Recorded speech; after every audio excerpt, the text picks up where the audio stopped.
growing weaker. I will soon lose the connection to you. Get to the portal, no matter what, or this will all be for nothing.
Look at me.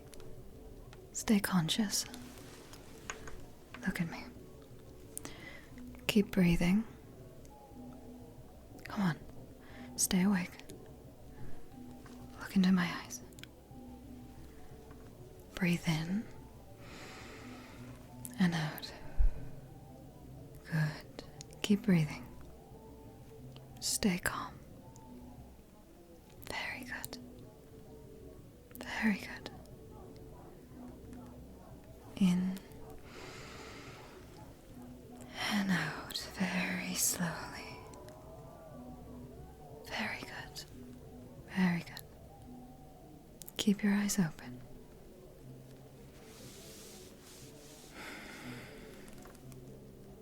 And keep breathing. Your heart is beating very fast right now. I made you a tea over there. And that tea contains some hop cones, valerian root, and lemon balm leaves. That tea will help you calm down.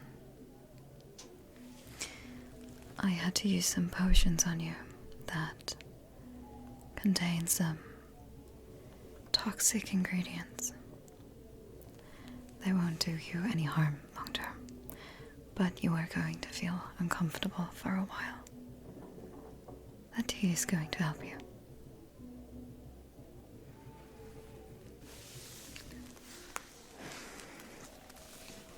What's the last thing you remember before waking up?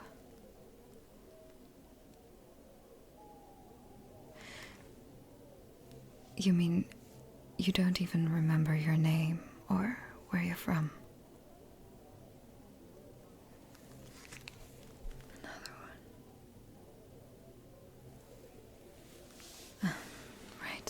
You're safe here. You're in a small village called Redbrook. Specifically, you're in the Golden Griffin Inn and Tavern. As you can hear downstairs, there's a lively tavern. And up here, they rent out rooms to travelers, but also to some guests who stay longer, who provide medical or alchemical or magical services to the village. Like me, for instance. I'm an alchemist. Nice to meet you.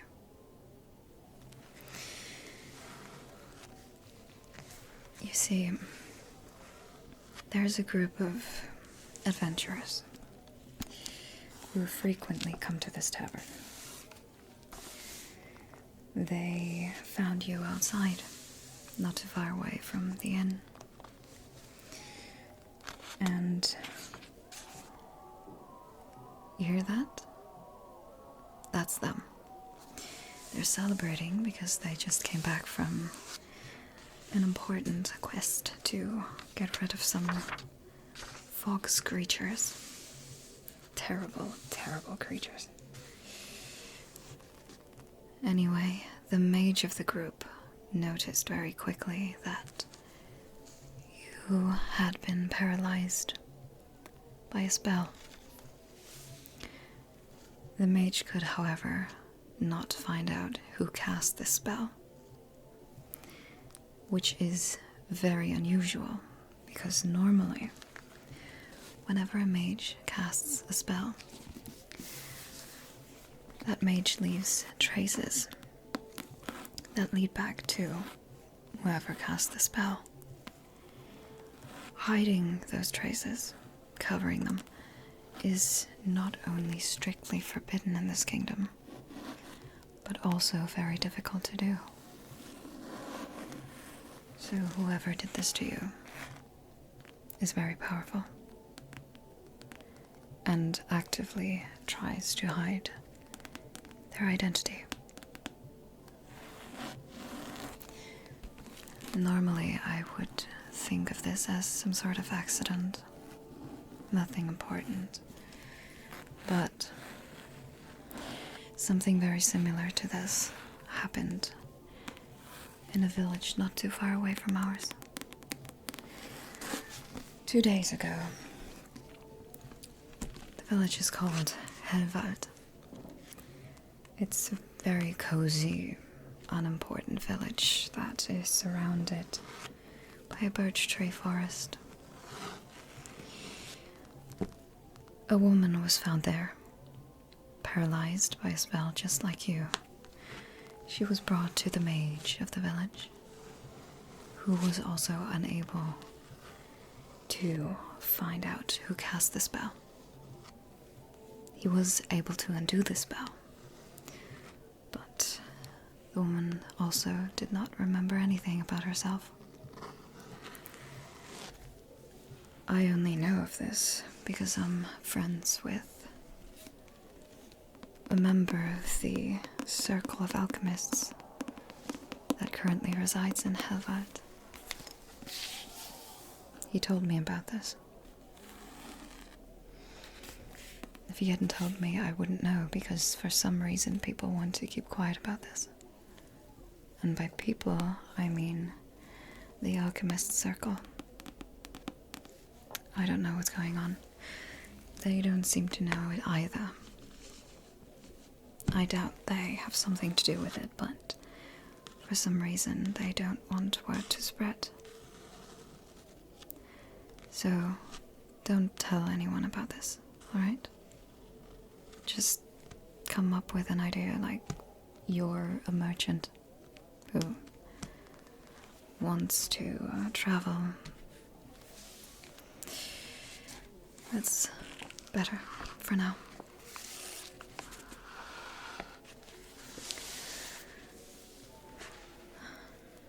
I have no idea what happened to the woman.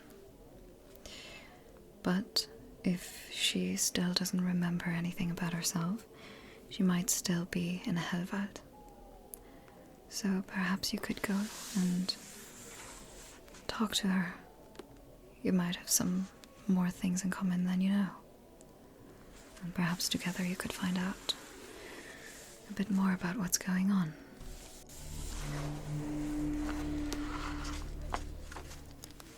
However, for now you should rest. Your pulse is better. Your heart isn't racing as much as it did before. But you're still burning up. You are going to continue to feel some of these side effects of my potions for maybe 2 to 3 days. I can, however, make a counter potion of sorts. However, I don't heal all ailments for free. I made sure you wouldn't die, but I'm sure you can understand that I cannot provide my services for free. If I start doing that, it won't take long until every single villager appeals to my kind heart and wants me to heal them. without them having to pay anything. I'm sure you can understand. I do have an offer, however. Would you consider becoming my apprentice? You see, I had an apprentice a while ago because I desperately needed one. But I caught him stealing my valuable ingredients. Trying to, at least. So I am now in desperate need of a new apprentice. And since you don't have anywhere to go, I, if you would agree, could talk to the owner of this building. Maybe she would allow you to stay in the storage room next to my room. You could sleep there and help me gathering ingredients, finding herbs in the forest, healing patients. And I could teach you basics of alchemy. Who knows? Maybe you find out that it's a hidden talent of yours. So, what do you think?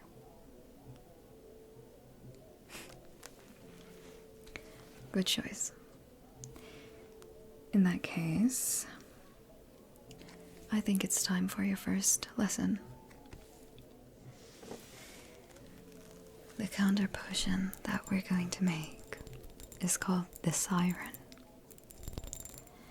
The reason for that, or one of the reasons, is that one of the main ingredients is Siren's blood. This is very valuable.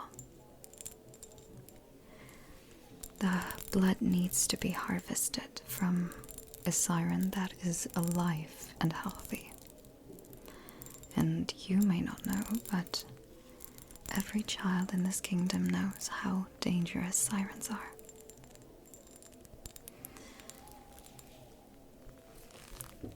The blood of the sirens, it lures you in like they're singing. If you drink it as it is, purely, then you will continue to drink this until you can no longer find any. The problem is, the level of acid in this blood is very high. So you would burn your throat entirely until you could no longer breathe if you were to drink this as it is. So never do that. So, to counter the effect of the acid, for this potion you need unicorn milk. This is what you can use in most potions to counter the effect of acid. This is even more difficult to get than the siren's blood. Only very few people managed to ever tame a unicorn, let alone get its milk. So, only use a very little amount of it. Now,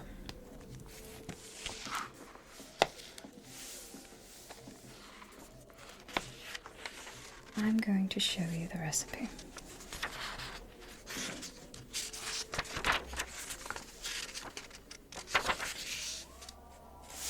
There we go.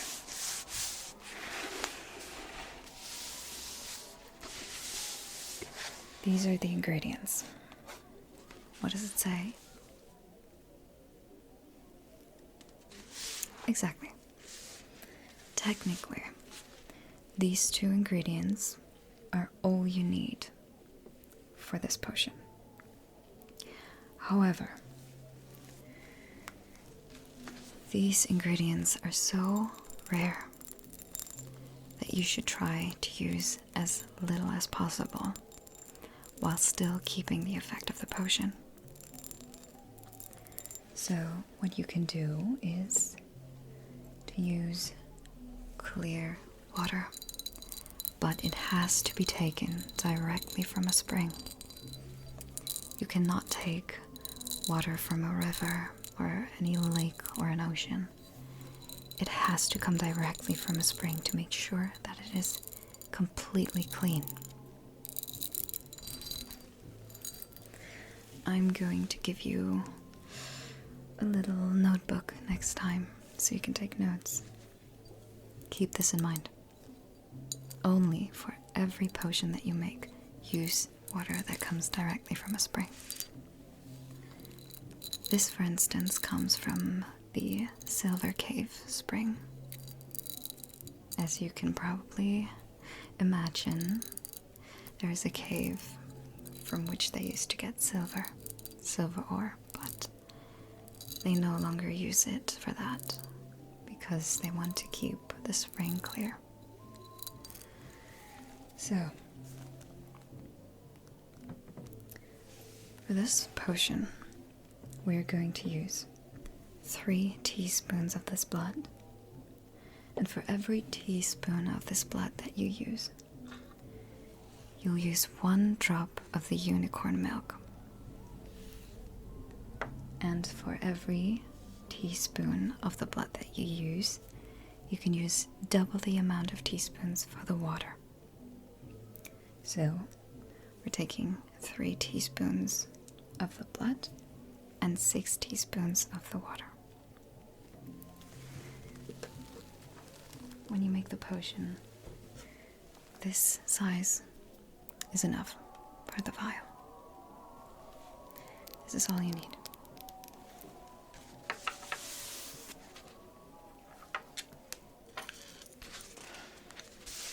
Here's the recipe. What do I do first?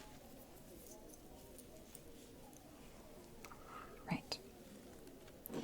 First, whenever you stretch a potion with water, the water comes last. Always mix the main ingredients first. So, we're gonna use the 3 teaspoons of the blood.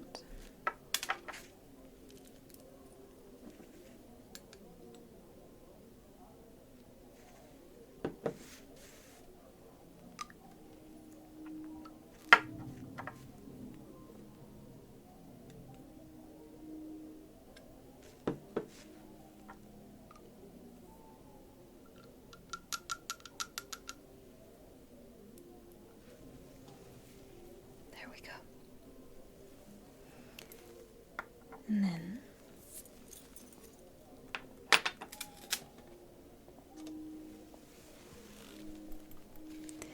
three drops of the unicorn milk.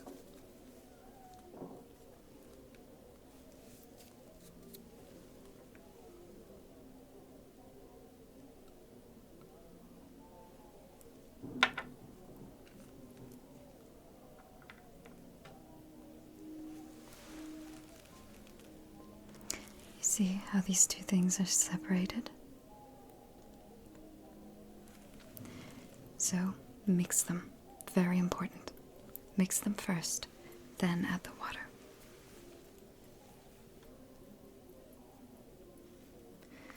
For this potion, you're not going to need any heat or anything else. You can simply mix these ingredients and then you're done.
Remember to only take it when you really need it.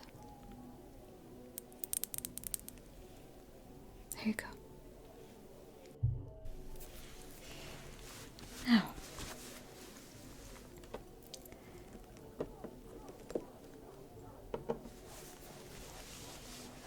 if you want, you can take a look at this book. It contains a lot of information about alchemy in general, as well as lots of recipes. So, I'm going to open the page that shows what potions I used for you earlier, so that you know what I gave you and why I gave it to you. And if you feel like reading, then you can do that. But if you would like to rest for now, I completely understand. I'm just going to leave the book here for you. And I'm now going to go downstairs, and hopefully I will find the landlady and speak to her about your new room. And I will also ask around the tavern. Maybe someone saw something that could give us a hint about where you came from or what happened to you. If you need me, I'll be downstairs. And don't you dare think about stealing something. After what my last apprentice did, I had a mage put a spell on everything in this room.